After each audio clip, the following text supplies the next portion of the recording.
Welcome to the channel. So today, the Wildhorse 7. First impressions review. I've covered 20 kilometers so far, or just over actually, just in 2 runs. I only picked it up on Sunday, so it is now Tuesday. But I've got to say, I'm very impressed. Pretty much all good. A couple of negatives, but we'll go into that later. So here we have the Wildhorse 7. It's a, as you can probably tell, if you knew the 6, it's not too dissimilar to the 6 in regards to shape, looks, etc. And the midsole remains the same with a nice full-length React midsole.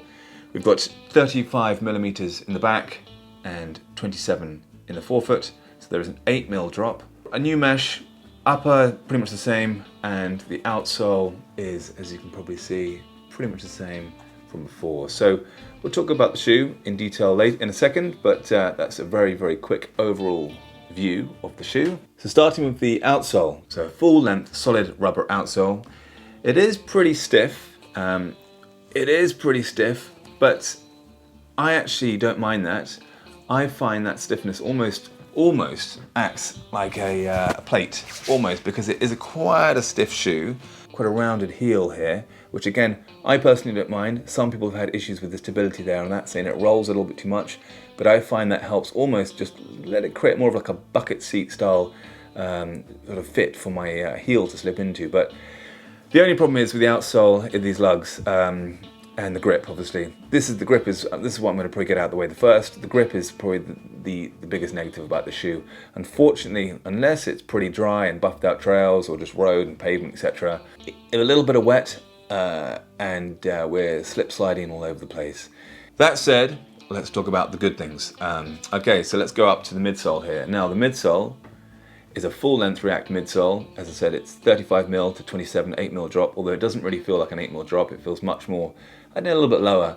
But that midsole, that full-length React foam is awesome. It's got such a nice energy return on the harder surfaces, but also it's not too soft and squishy that you lose it on the mud and the sort of softest trails. So it really works well for both harder and softer surfaces on the trails, and the energy return is great.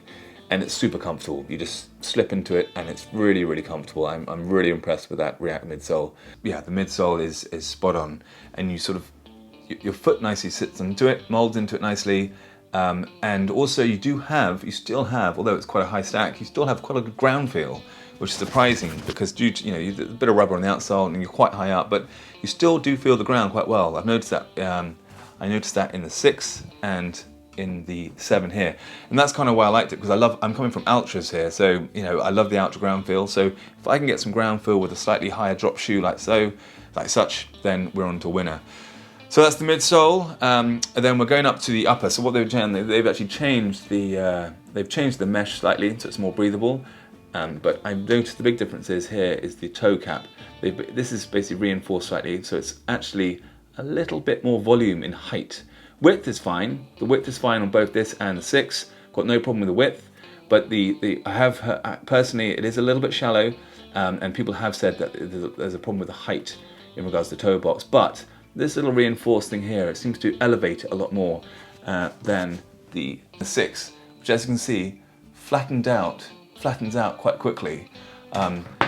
Here goes a much higher, whereas you can see here it seems to be the midsole cuts in there. There seems to be more toe box area, volume, space. So that's a big plus. So, okay, and then basically also we have new is the pull tab, which actually does work. So we have a functioning pull tab, which is great. The other one didn't do anything. And then there's definitely more padding in the tongue. Throughout the whole tongue here, there's a lot more padding. So you can get a nice, firm, just more comfortable lockdown.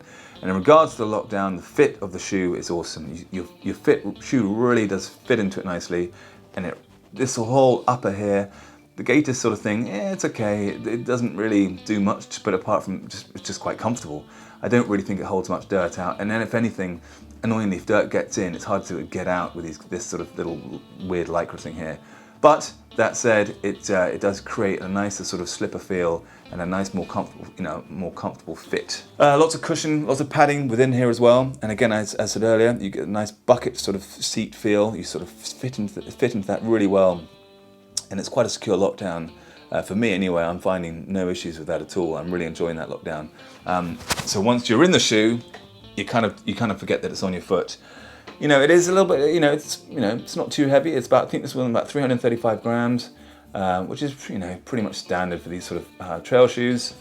But I think the overall weight is evenly distributed, so the swing of the shoe feels good. It doesn't feel bottom heavy. It feels like it wraps around your shoe nicely, around your foot nicely, and just secure and on there. So that's a big plus.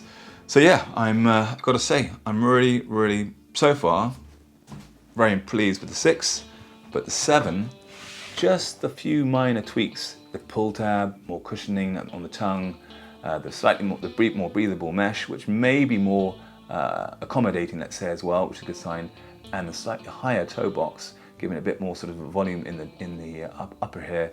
These are all really good plus points, and they haven't taken away the original massively good points of the React foam. That's all still the same. Yeah, I've got to say, Nike, I'm impressed, very impressed. So there we have it. So that is my first impression of you of the Nike Wildhorse 7. I am really pleased with it. It's comfortable. It's wraps around my foot nicely. It's got a good energy return, but still a lot of protection. It's responsive, and also it with some ground feel. So yeah, you're not losing that sort of feel of the ground underneath you. And as I said before, it works really well on the softer parts and the harder parts. So yeah, it's a winner. So if we could just somehow change the grip slightly on that, we would have an awesome shoe. And the 8mm drop is higher than I'm used to, although I don't really notice it that much for some reason. I don't know. I don't know whether it's the React foam or whether it's slightly different in some parts, but it doesn't seem to be bothering me. But I think that's just because using the 0 drop for so long, I've got into a really good habit of just having a nice high cadence and my feet landing underneath me. So I think it's a good way to sort of learn and practice a high cadence when you have a 0 drop shoe, and then when you go into a slightly higher drop, you sort of continue with that process and that form. So yeah, I'm got to say, very pleased with that. Longevity-wise, this one here, I've smashed it to pieces, and this is the 6. And it's still holding up really well. There's no wear and tear up here. This is a year old now.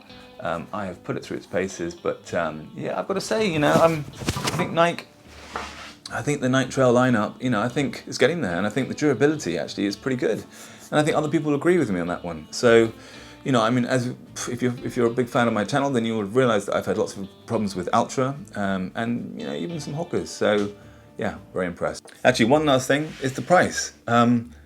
I think it's actually one of the best priced trail shoes out there. For just over £100, I think it's about £105, you can pick up this shoe. And that is, to me, that's a really good deal, because the longevity, the durability, this seems to be really on point.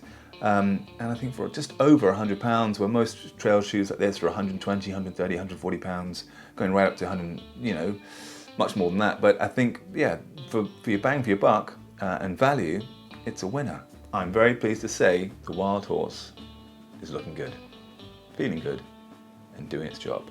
Right, that's it. Thanks for watching. And if you haven't already, please do click that subscribe button and like and share, etc. And if you have, then thank you very much. See you soon. Take care. Bye.